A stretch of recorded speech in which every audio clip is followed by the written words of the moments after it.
Start date, Workbench, day 3. First day, I'm using the royal we.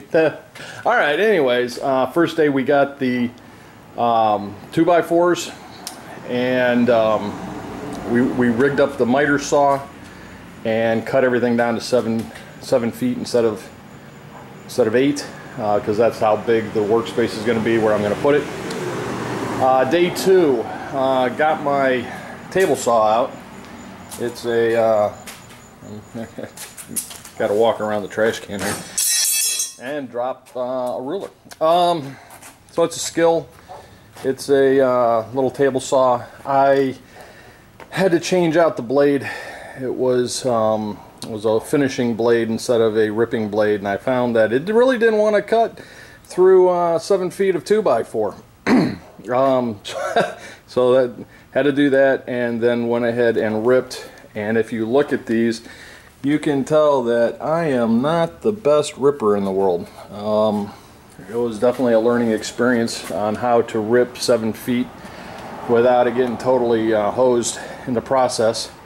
You see here 3 new boards. I just got back from Home Depot. Yes, I screwed up 2. Screwed up 2 of them, so I bought an extra so I wouldn't have to make another trip. I'm going to go ahead and cut these down to 7 feet and then rip them. You can also see that there's one more that I did rip. It was at 8 foot, and see, it's kind of hanging off. So we got to cut that one down too. And I mean, it's really boring. There's no volume, you know, because the saw is so loud. So I'm going to go ahead and finish ripping these front and back. And oh, by the way, this I had to put a little block of 2x4 on there to help guide it when it comes out of the saw, because that's how I screwed up the other 2. It would waffle, and I would have some high spots that were just insane, and I'm like, it would take me forever to either sand or plane those down. So that's why that block is there. Lesson learned. And anyways, there we go. Project's continuing. Hopefully by the end of the day I'll have all the 2x4s ripped on both sides and start drilling holes. Start date, Workbench, day 3. This is kind of a continuation of the previous email where I'm talking about ripping the ends off the boards. And I had an epiphany. This time around, instead of just shaving off a 1/4 inch off one side, I moved the guide bar over 3 inches and shaving off a 1/4 inch off the other side. In hindsight, I probably should have done this on the first 1/4 inch, because it would have prevented a lot of bindings and a lot of messed up wood. So anyone who's looking to build this table, I would highly suggest that you measure the bar. You do 3 1/4 and then move it to 3, and that'll just shave off the end of the board, rather than measuring it at a 1/4 inch and trying to feed the board through and have it going all over the place and ruining some 2x4s. So as Wranglerstar would say, professional tip. More to follow. Start date, Workbench, day 3, supplemental 2 actually. This is a replacement board, and as I described in supplemental 1, that I should put the guide bar at 3 1/4 inches, and you'll see that it cut very straight, no binding, was very smooth. Now I don't know if you can see these, but these were cut and still learning, but you can see that they're crooked. Some of these cuts are crooked, and what I could go back and resaw them, but that presents the next mathematical question for carpenters out there. How many linear board feet of 2x4 does it take to dull a crosscut saw blade?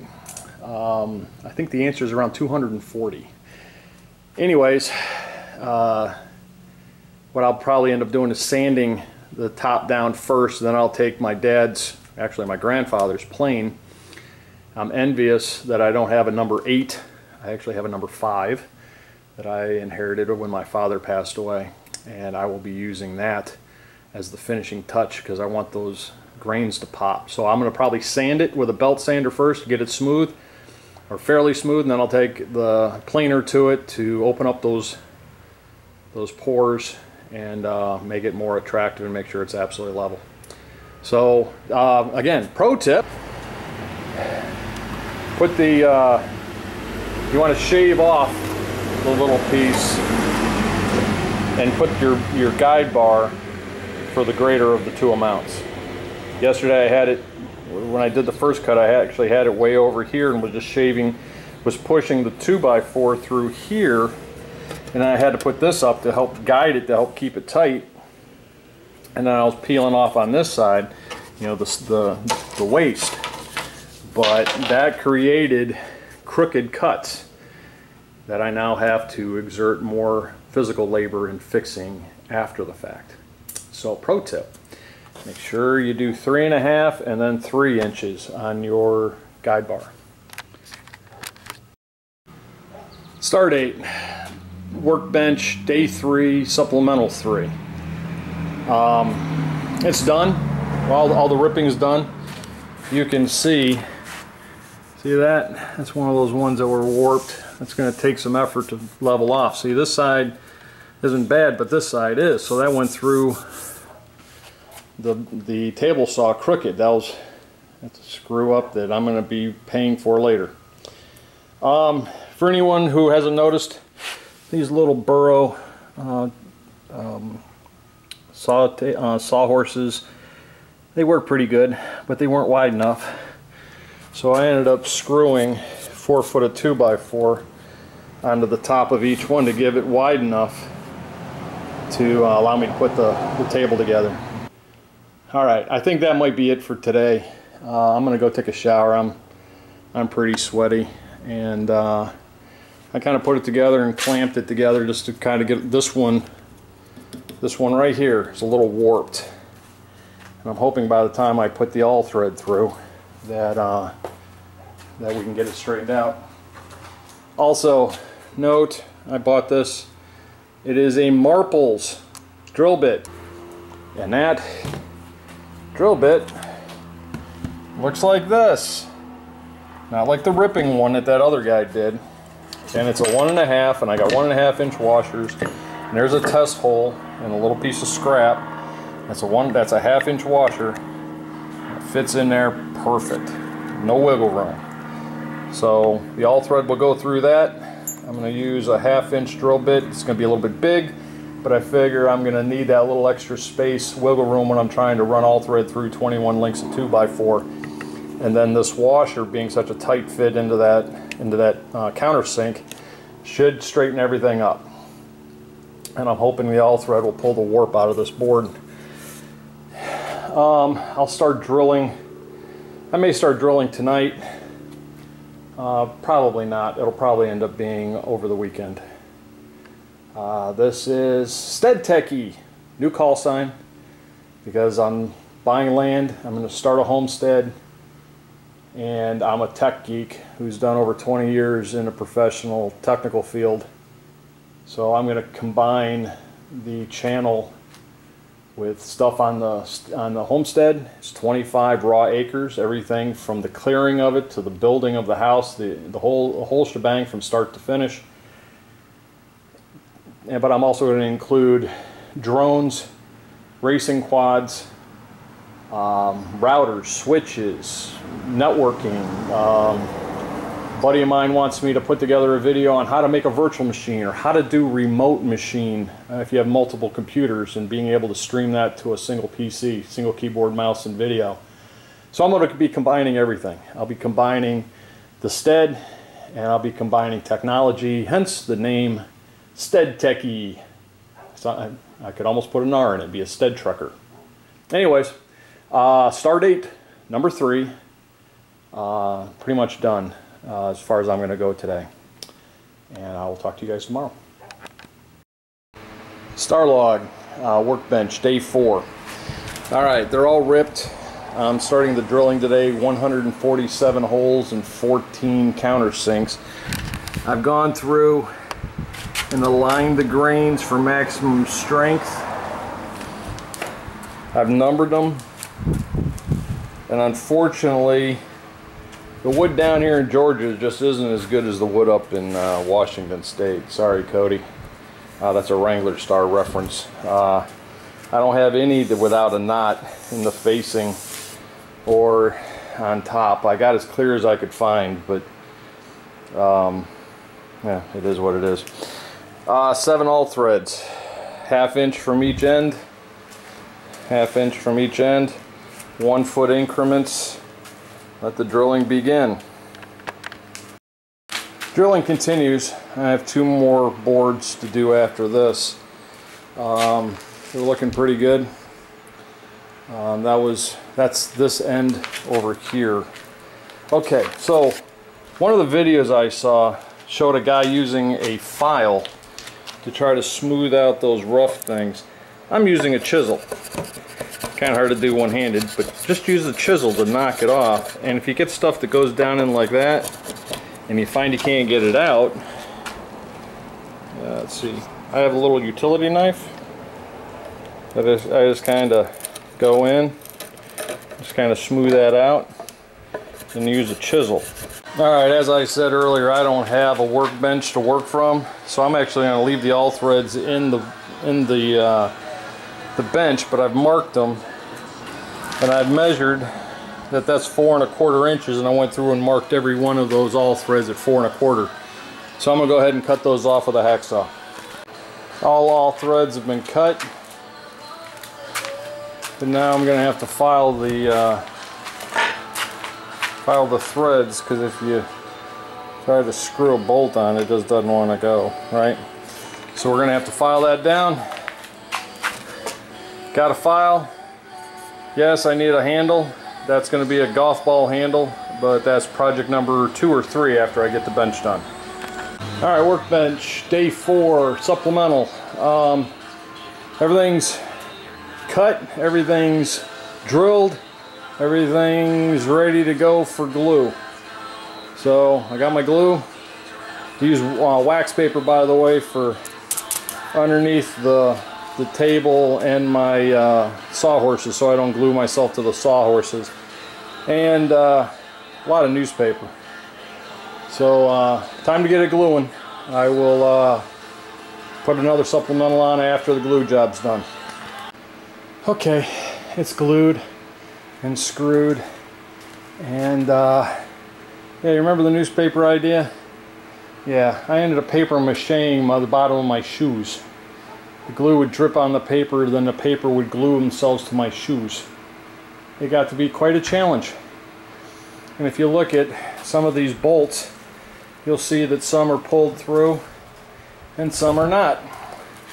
I had this bright idea that I would not thread lock one set until after I was done, so that I could tighten both sides and even out the threading, so I wouldn't have to cut the all thread.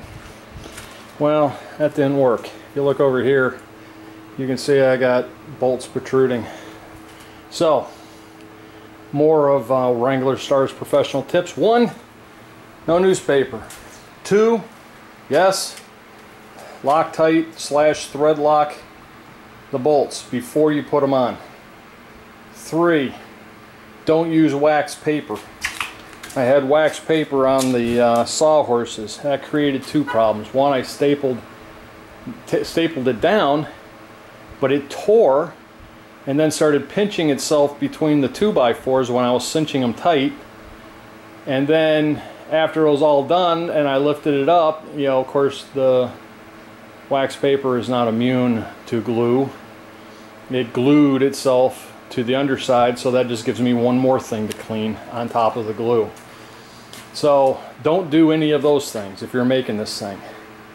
I don't know what to use to keep it from dripping on your floor. I thought newspaper would work. I didn't have enough shelf paper or anything like that.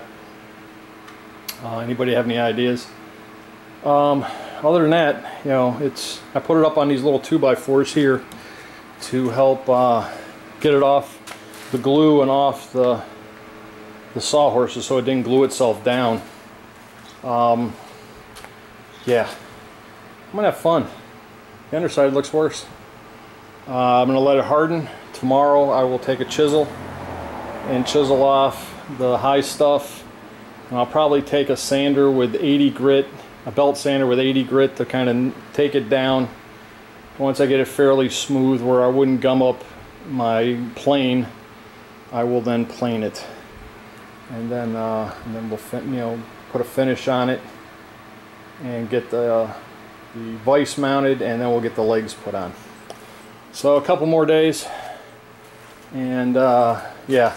By the way, if you have any inclination of trying to keep a right angle on the edge while you're gluing this thing, yeah, you can put that out of your mind. There's so much surface tension, surface adhesion for an entire 2x4 length of glue, and no matter how hard I hit it with a mallet, they didn't move. So I will have to cut the two ends to make it square, and sand and plane the surface. But there it is, and that's it for today. Start date, Workbench, day 5. Didn't record yesterday, should have, didn't. I've been working on it. Alright, so first thing I tried to do was I tried to use sandpaper. I'm sorry, a belt sander. There we go. A belt sander. And I had 50 grit belts on my belt sander trying to smooth this thing out. And I went through 2 belts and barely got through half, and it still wasn't smooth. So then I tried a chisel, because this is the bottom, by the way. This is the bottom side. And the glue was dripping out. It was really, really bad. It was just too much for the sander to take. It chewed through the belts. So then I grabbed the chisel and I started trying to knock off the glue in some of the high points, because as we discussed earlier, these 2x4s did not rip straight. There was a slight angle, and you can see right here I got a little bit of a divot, which is probably fine because that's about where the legs are going to go. But when I was using just the chisel, it started to bite deep, and when that happened, I'm like, okay, that's not working either. So then I went and got my grandfather's plane. This is a number 4 plane. It is properly sharp. See that thumb? Yeah, it is, in Wranglerstar's words, properly sharp. I sharpened the blade very sharp. Still needs a little work on the bottom. It's not 100% smooth, but after about 2 hours of rubbing it on sandpaper, I gave it up. This came into my father's possession back in 1942 when my grandfather died. He actually has a full set, which I will probably never see because my mother won't part with them, but my father left this at my house when he was helping me work on the basement, and so I still have possession of it. I have tore this apart and redone everything. I removed the rust from all the blades, from the shoe, from everything. Now Dad had broke the handle and he glued it together with wood glue, and that came apart. That did not hold up yesterday. You can see with the original finish on the ball up here. So what I ended up doing is I sanded all of that finish off, chipped out the old glue, and re-glued it together, and then put linseed oil, boiled linseed oil, on the finish for here. Now what I did is I used mercury adhesives.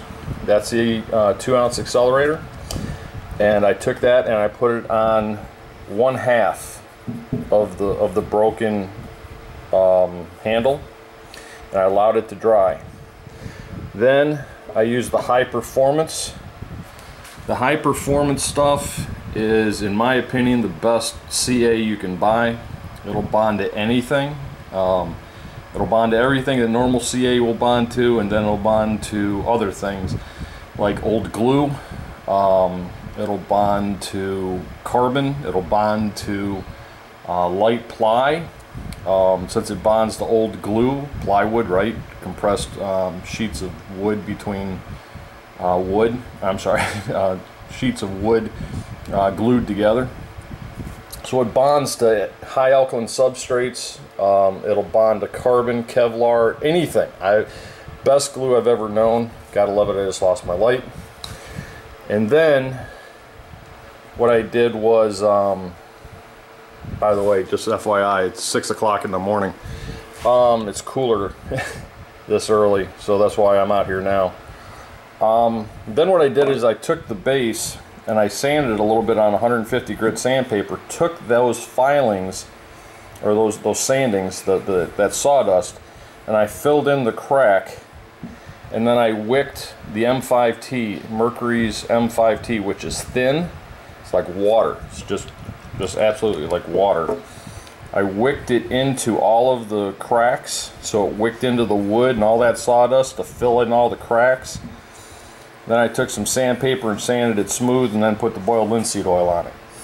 So that just did a fantastic job, I think, in restoring that handle. And we'll see how it holds up today. Today, I'm going to flip the board over. This is the bottom again. Still got a few rough spots. Still not a perfectly square where the legs go. But since it's the bottom, I'm not going to make it absolutely smooth. I'm never going to flip this table over. I just wanted to get it smooth enough, and I want to make sure it's square when the legs go. So I'm going to flip the table over. I'm going to work on the surface this morning, get that as smooth as I can. I'm hoping to use only the plane. I don't want to use sandpaper. Then I'm going to go rent a circular saw because I don't have one, and I'm going to square the corners, and then start mounting the legs, or at least positioning the legs to get the holes drilled, and make sure that is absolutely square so the table doesn't have a wobble. Once the legs are in place and the holes all drilled, then I'll mount the vise, and somewhere in the middle we'll put Danish oil on it to get it ready. So there we are. Again, this is the beginning of day 5. I will, as soon as I flip the table and turn the light back on, I'm in the garage, so the garage light turned off, I will show you what the surface looks like before and after.